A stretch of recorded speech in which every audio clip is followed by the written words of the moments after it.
Hi friends, welcome to IXMB. Very good morning to all of you. So शुरू करते हैं आज का हमारा करंट अफेयर जो कि है 20 सितंबर 2022 का। राइट, शुरू करने से पहले जैसा कि मैं आपको हमेशा याद दिलाता हूं कि please do not forget to download the PDF of this lecture from the description box and शाम को हमारे वेबसाइट ixmb.com से बीपीडीएफ को डाउनलोड करो ताकि आप अभी जो वीडियो में देख रहे हो इससे भी कॉम्प्रिहेंसिव तरीके से बीपीडीएफ पे वो लिखा हुआ है एंड आप उसको रिवाइज कर पाओ। Right, so this is the important few things that should be doing for your current affairs preparation. Right, so let's begin with the first piece of news. वो है the healthy child award. Right, तो ये related है तुम्हारा असम के साथ। ठीक है, तो न्यूज क्या है? A total of 306 children of 33 districts of 14 Lok Sabha constituency in Assam. तो आपको यहाँ पे इतना डिटेल नहीं याद रखो, 306 चिल्ड्रन एंड ये असम से रिलेटेड है, हैव बीन अवॉर्डेड। तो यहाँ पे हमको अब ये सोचना है कि असम में ही क्यों।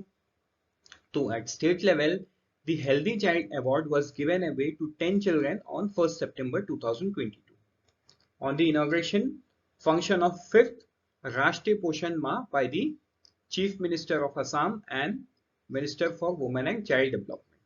ठीक है, तो देखो जो 10 चिल्ड्रन है इनको क्या अवार्ड मिला? हेल्दी चाइल्ड अवार्ड मिला।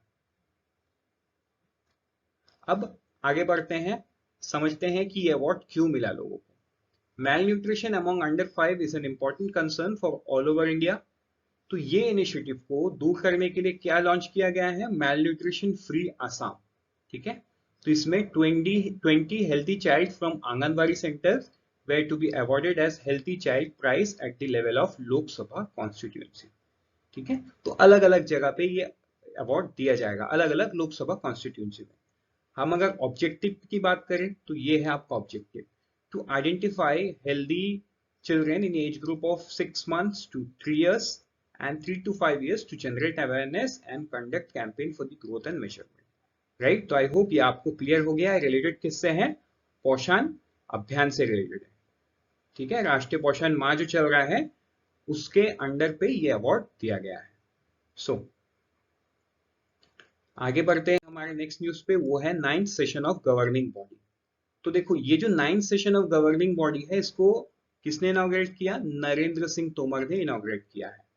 The 9th session of governing body of the international treaty on plant genetic resources for food and agriculture. ठीक है, plant genetic resource for food and agriculture. अब अगर हम बैकग्राउंड की बात करें, ये जो बैकग्राउंड है इसका, ये जो आईटी ये है international treaty on plant genetic resource for food and agriculture. It's a legally binding comprehensive agreement signed during the 31st session of the United Nations Food and Agriculture Organization. ठीक है, in Rome, नवंबर 2021। तो ये background पे बहुत important static information छुपा हुआ है, तो ये आपको याद रख लेना है। तो ये लीगली बाइंडिंग एग्रीमेंट है।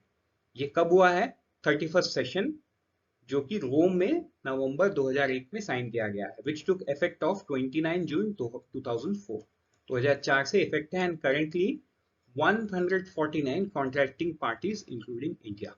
ठीक है, तो इंडिया के साथ साथ और भी 149 कंट्रीज एंड ऑर्गेनाइजेशंस है जो इस सिग्नेटरी में लीगली बाइंडेड है। ठीक है, नाउ अगर हम हाइलाइट्स की बात करें और थीम की बात करें तो थीम है celebrating the guardians of crop diversity towards an inclusive post 2020 global biodiversity framework।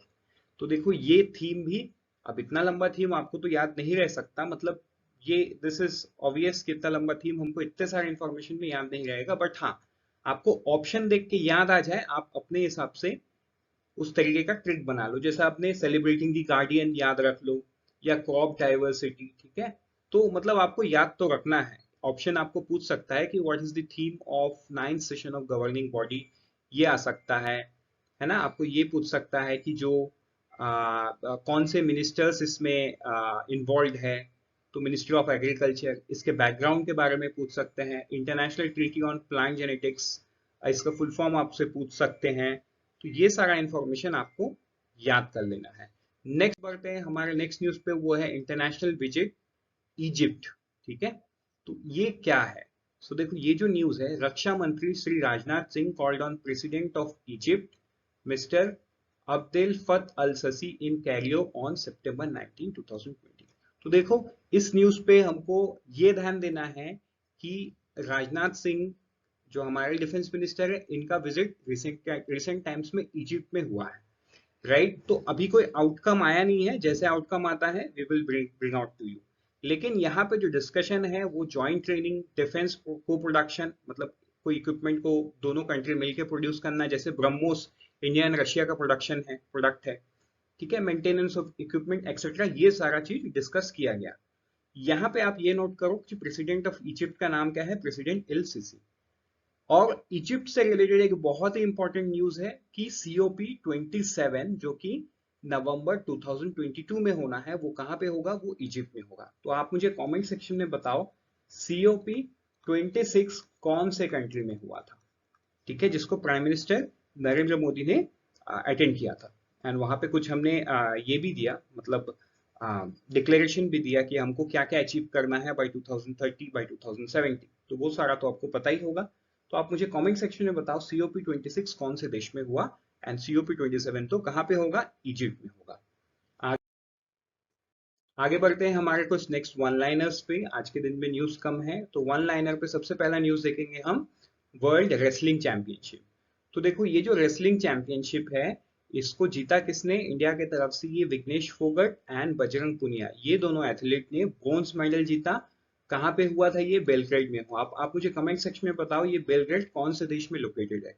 तो ये इंपॉर्टेंट इसलिए है because Vignesh became the first Indian woman to win 2 medals on this platform and Bajrang wins his 4th medal।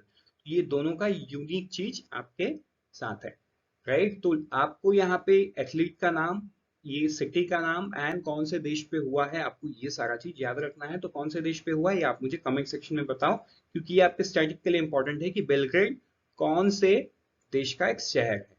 आगे बढ़ते हैं next news पे, वो है विंड पावर प्रोजेक्ट। तो अदानी ग्रीन्स जो है, इन्होंने 325 मेगावाट का जो विंड पावर प्रोजेक्ट है, धार जो डिस्ट्रिक्ट है मध्य प्रदेश का, उस डिस्ट्रिक्ट में इसको इनॉग्रेट किया है या कमीशन किया है। Inaugurate would be the wrong word, but हाँ इन्होंने कमीशन किया है।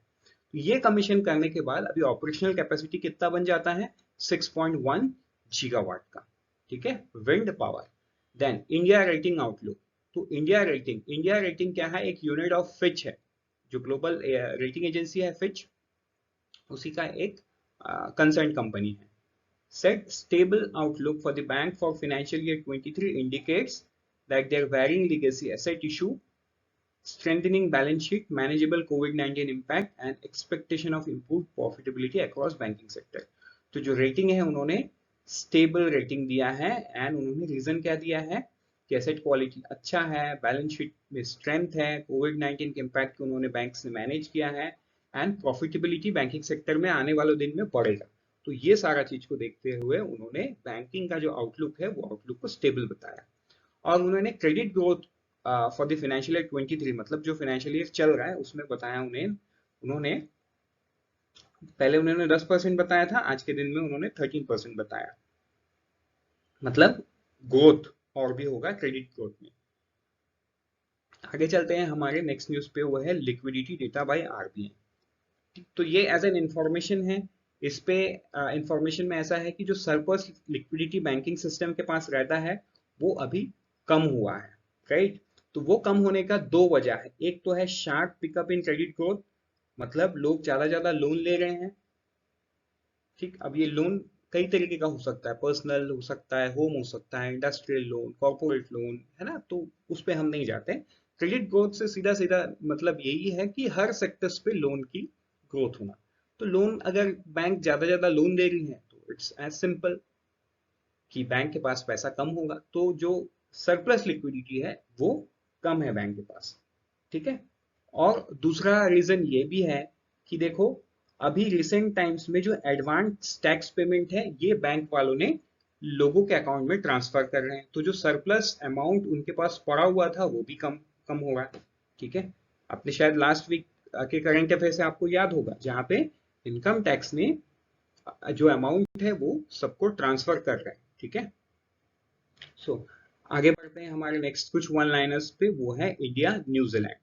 ठीक है, तो जो union minister of fisheries and animal husbandry and dairy Purushottam Rupala है, इन्होंने एक बायलैटरल मीटिंग किया किससे, न्यूजीलैंड के minister of trade and export his highness mister Damien O'Connor. ठीक, बस इसमें और बहुत ज्यादा कुछ नहीं है। दोनों ने डिस्कस किया कि bilateral cooperation to strengthen food and mouth disease capability to advance India's and New Zealand's primary sector। इसमें और बहुत कुछ नहीं है, आपको ये याद रखना है कि न्यूजीलैंड के साथ कुछ डिस्कशन हुआ, जिसका आउटकम है वो आएगा ऑब्वियसली, बट अभी नहीं है, ये जस्ट डिस्कशन हुआ है, और मिनिस्टर कौन है वहां के। Then India joint India Singapore ministerial delegation. तो देखो ये जो डेलीगेशन है, ये सिंगापुर के जो डिप्टी प्राइम मिनिस्टर है उन्होंने लेड किया। Deputy prime minister and finance minister of Singapore, वो डिप्टी प्राइम मिनिस्टर भी हैं, फाइनेंस मिनिस्टर भी है, मिस्टर लॉरेंस बॉन्ग। ठीक है, minister for trade and industry mister gang king Yong and Nirmala Sitharaman. इन्होंने, निर्मला सीतारमन जो हमारे फाइनेंस मिनिस्टर, इन्हों से मिला और प्राइम मिनिस्टर से भी मिला। इसका भी आउटकम आना बाकी है, but yes they have come to India for the joint as a joint delegation. अब वो क्या मीटिंग रहे क्या है वो तो आगे ही आउटकम आएगा। With this, unfold your potential with IXMB. All the best. Let's meet tomorrow morning once again. Till then, prepare 50% faster with IXMB.